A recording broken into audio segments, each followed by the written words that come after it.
Because gusto ko lang. Charot. Kung ayaw mo naman hiwalayin, hangin lang sa isasama ko. Sino ka bang magiging proud sa sarili mo? Unang-una dapat ikaw. Hi everyone, Crystal here and welcome to another video. So, since it's been a while, I haven't uploaded a vlog.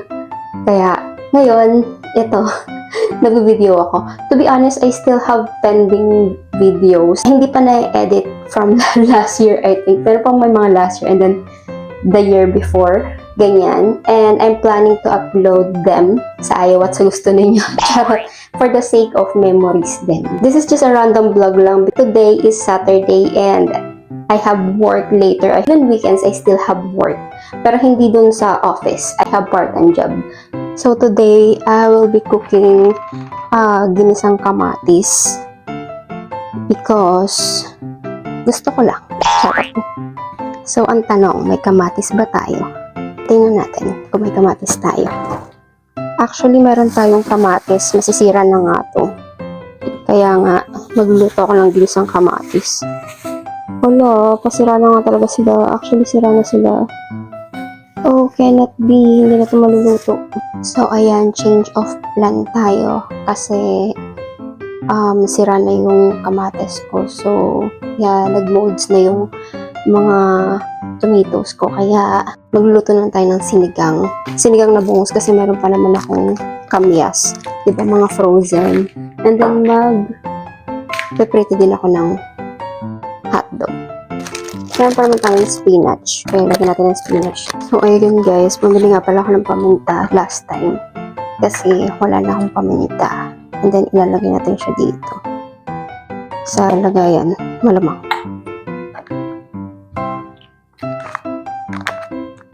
By the way, yung bangus natin, ano na siya, pre-cut na siya.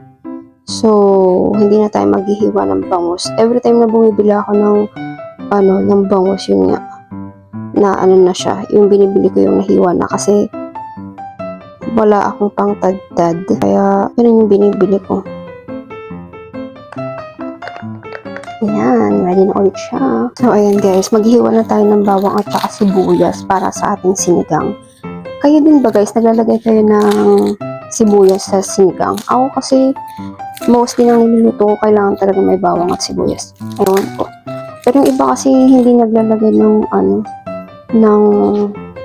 tawag dito, hindi naglalagay ba ng sibuyas? So, ayan guys, ready to cook na tayo. Baka hindi nyo na ako marinig kasi bubuksan ko na yung maya-maya, yung exhaust. So, kukunin natin yung mga pinaghiwaan natin. O, diba? Doon tayo naghiwa sa malabas. Dito kasi yung pinakabatuan.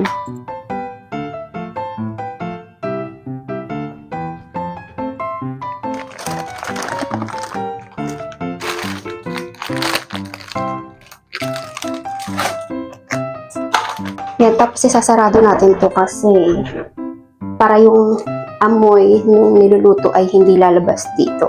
Nandito lang siya. Ayan. So, bubuksan ko na yung exhaust. Hindi nyo na ako maririnig. For sure. Ewan ko lang pala kung maririnig pa ako. Pero, bubuksan ko parehas ng exhaust. And then, ayun na. Start natin ang ating pagluluto.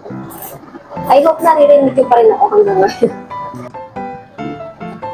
So, balikan ko na lang ulit kayo later.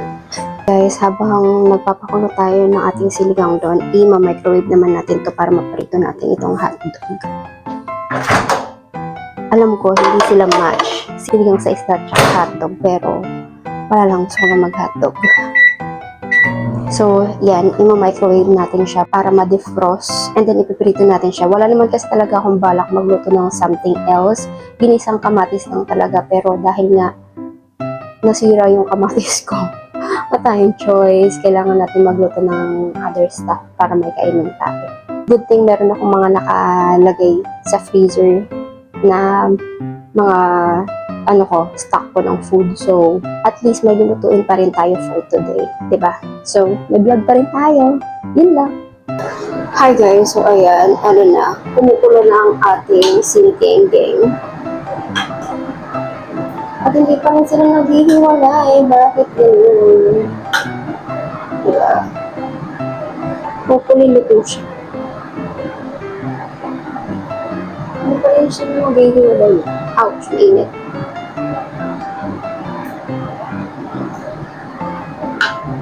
Ayun. Kailangan lang natin sa paghiwalay.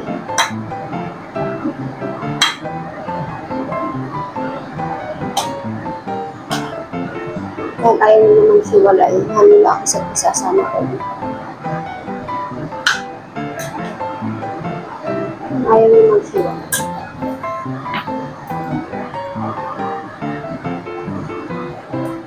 Yan.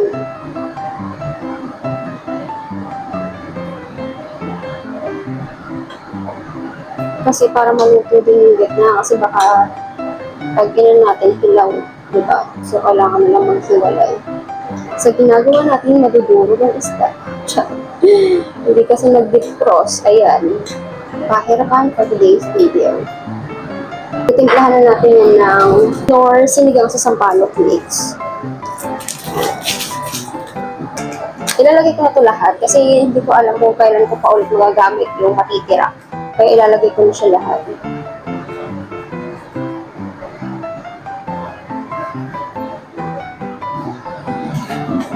Then, maglalagay din tayo ng nor shrimp. Lalahatin ko na rin ito kasi hindi ko rin alam kung kailan ko magagamit yung kalahati. Kaya ilalagay ko na ito siya dyan. Dalagdagan na lang natin siya ng water later. Kasi for sure, kailangan natin dagdagan yung tubig nito later. Kasi, di ba, naglalapot siya kapag may gabi yung nor. Tapos, mag-a-adjust din tayo ng fish sauce. Ano, Tagalog niya, patis. Maglalagay tayo, mag-a-adjust tayo ng patis if needed pa. Pero, titingnan natin. Ako kasi, lagay lang ako ng lagay ng ingredients. Tapos, kapag, doon ko na lang tatansyahin kung kailangan pang dagdagan ng something. And then now, habang nagpapakulo tayo ng ating sinigeng-geng, mag-prito na tayo ng ating hotdog. Para sabay-sabay na silang lahat. Para madali na tayong matapos. Miss ko yung hotdog sa Pilipinas, yung tender juicy. Ito kasi ay made in Canada. Pero red hotdog pa rin naman siya. Mas masarap pa rin siya sa ibang hotdog. Kaya carry lang. Di ba yata to? Di ba hotdog yata to? Ito yung lagi kong binibiling hotdog kasi kahit paano is naka-craving satisfied ako. Lagyan na tayo ng mantika dito.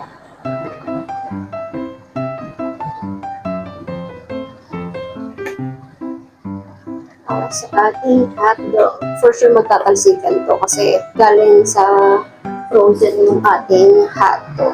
So, titikman ko yung ating sinigang kung ano ng lasa niya. Sana malasahan ko kasi minsan hindi ko nalalasahan yung food.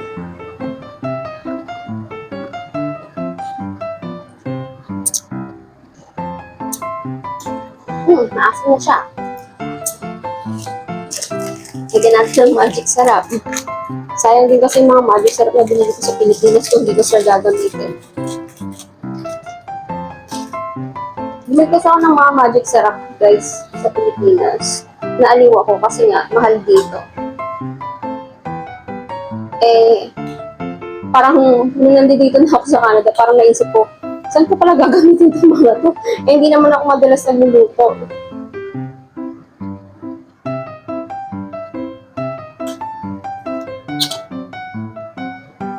Ang sarap. Maasim na siya. Mahilig kasi ako sa mga maasim na food. Kaya, gusto ko yung mga maasim na food.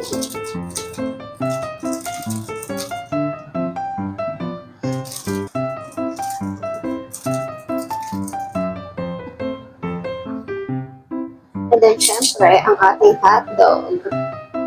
Tatalsik to. Kaya, iwas-iwas tayo.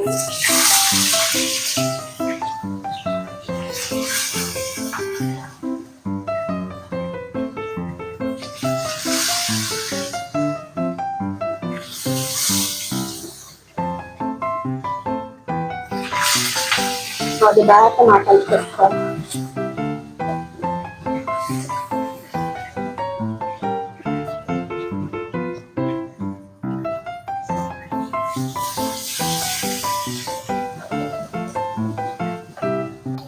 Yan, masarap yung ating sinigengeng.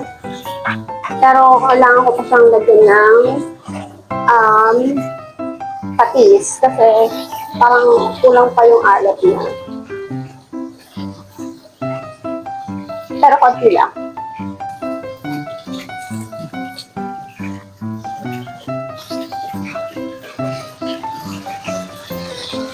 Sarap.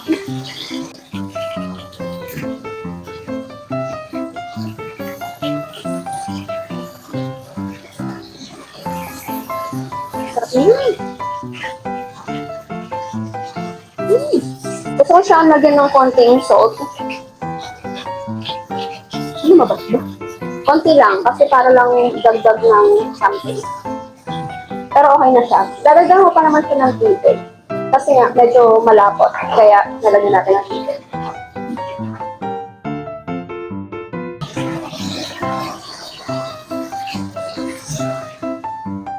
So, ayan guys, pakukuluan na lang natin ang ating sinigang. Then, okay na to. Okay na to. Ay, hindi. Lalagyan ko pa pala siya ng kangkong. O yung ating spinach. Arte mo spinach, pero kangkong naman.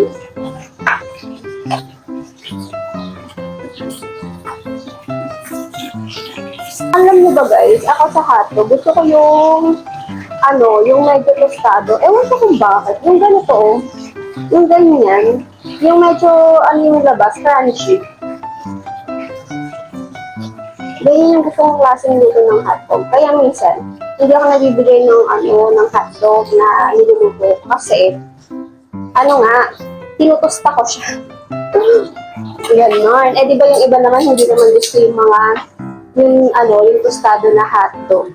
Kaya, hindi kasi na mabigyan. And then, syempre, maglilinis na tayo.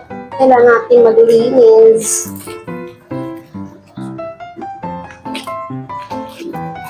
Ganito kasi ako, hindi ako mapakali kapag makalat yung paligid ko. Kailangan, pag nagluluto ako, at the same time, naglilinis din ako. Naglilinis, naghuhugas ng pinggan. Ganun yung mga ginagawa ko habang nagluluto. Para kapag natapos ako magluto, konti na lang yung bibigpitin ko, konti na lang yung huhugasan ko. Yung ganon. And then yan, paghugas na ko tayo ng kamay kasi may mga ginagawa pa dun sa labas. Nagbibigpit na ako ng mga bagay-bagay dun sa labas. So, after nyan, maglalagay na tayo ng spinach dito sa ating sinigang-gang.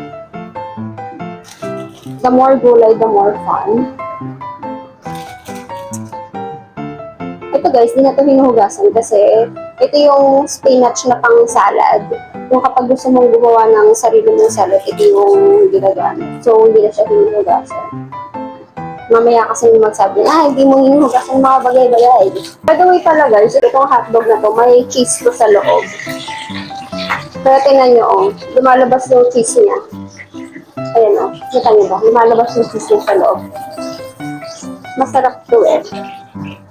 Ito yung hotdog na ko dito, lagi kong binibili.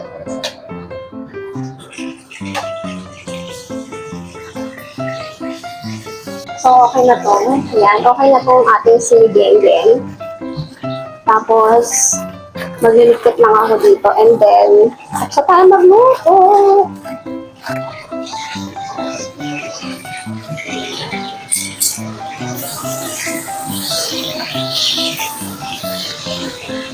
So, ayan guys. After ko magluto, laging ang ginagawa ko, nilalagay ko sila sa container kasi nilalagay ko sila sa fridge. Dahil hindi ko naman din sila kaagad makakain. I mean, hindi ko lahat yan makakain.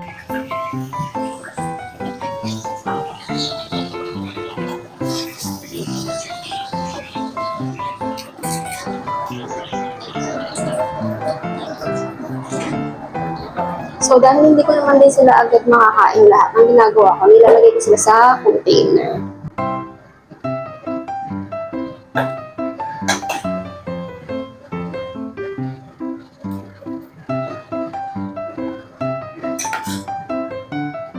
Ang sarap ng luto ko. Proud yan. Proud sa self. Siyempre, di ba? Sino pa bang magiging proud sa sarili mo? Unang-una dapat ikaw. Ganon. Ito, baka tumaob.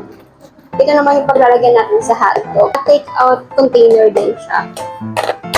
So, dito ko naman siya ilalagay. Dito ko muna siya nilagay sa plato para yung init niya matanggal bago ko siya transfer dito. Kasi minsan, kapag dinidiretso ko siya dito sa may pinaka-container, nasusunog yung pinaka-container kapag sobrang init. Kaya nilagay ko muna siya sa plato bago ko siya ilipat dito. Natutuwa ako sa mga take-out container kasi nga, malalalim sila. Kaya nagkakasya yung mga food ko. So kagaya niyan, nagkasya lahat yung isang pack ng hotdog, nagkasya siya lahat dito, di ba? So, ayan, and then itatabi rin ulit natin siya dito para matanggal yung init niya habang nagliligpit ako ng ating mga ginamit na mga bagay-bagay. So, ayun. O yun guys, ditong side naman tayo. And dito kasi nagliligpit ako. Ayan. Alam niyo ba, nanghihinayang ako dito sa ating seasoning mix na cheese kasi expired na siya. Hindi ko pa siya masyadong nagagamit o ang dami pang natira. Ano to, 500 grams. Sayang. Hindi ko siya magagamit. And even this one, yung ating rice flour ata to. Glutinous star. Ano na rin siya, expired na rin siya. So, sayang, ang dami pang natira. Hindi na nagamit. Tapos magtatapon din pala ako ng basura sa labas kasi nga, ang dami ng basura. Kaya magliligpit lang tayo. Yan kasi patatapon na rin natin to, sayang.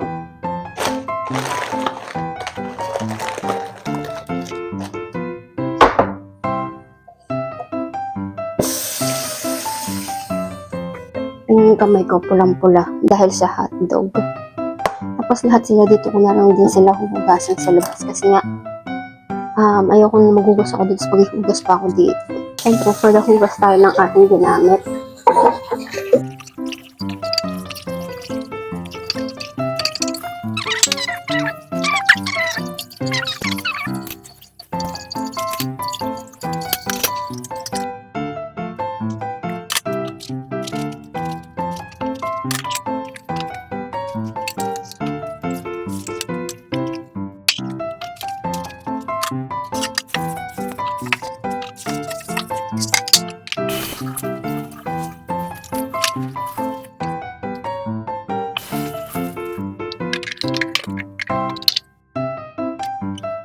So, ayan guys, after naman natin maglinis dito sa labas ng mga ginamit natin, dito naman tayo maglilinis sa may part na to kasi ang daming mantikang natalsik. Ganun. So, kailangan natin linisin, syempre. Dahil tayo na nga lang ang nakikigamit ng kitchen, syempre, kailangan natin maglinis. So, ayan, itong mga niluto natin, ilalagay na natin to doon sa ating fridge kasi lumamig naman na siya. Kasi hindi pa ako kakain, guys. Hindi pa ako gutom. Nagluto lang talaga ako para may makain ako if kailangan kong kumain. And yes, guys, they provide mini fridge for me para meron akong lalagyan ng sarili kong food. Kasi minsan napupuno yung yung fridge nila. Kaya talagang meron akong sariling fridge. And syempre, mag-start na tayong maglinis dito. Yung pala nila dito guys, yung mga ginagamit nila dito, hindi ko pinapakialaman. Like for example, ito, pinaglutuan nila kung na to. Itong pan na to, hindi ko siya ginagalaw. Kasi minsan, ginagamit pa ulit nila yung oil neto. Kaya,